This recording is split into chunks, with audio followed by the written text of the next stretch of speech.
ይሄንን ቪዲዮ ለልክስክሱ ጓደኛ ላክለት ይሄንን ቶሎ በል።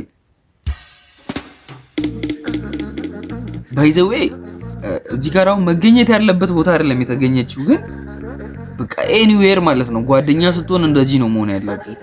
የጓደኛክ ሚስት ነች። አትልከስከስ። በቃ አየካ ሲጠብቅ ኖሲ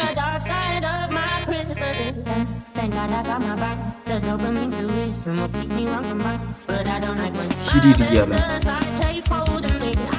በቃ እንደዚህ ነው መሆን ያለብህ። ወንድ ልጅ በቃ እንደዚህ ነው መሆን ያለበት። የጓደኛክ ሚስት ነች። በቃ እስኪ እንደዚህ ለምታምነው ጓደኛ ደግሞ ሼር አድርግ። እዛ ለልክስክሱም ጓደኛክ ላክለት። ወንድ ልጅ ስትሆን በቃ የምትፈጠነጡ ምናምን ሴት ልጅ ስታዩ ስነ ስርዓት ለዩ የሰው ሚስት እና በጣም ነው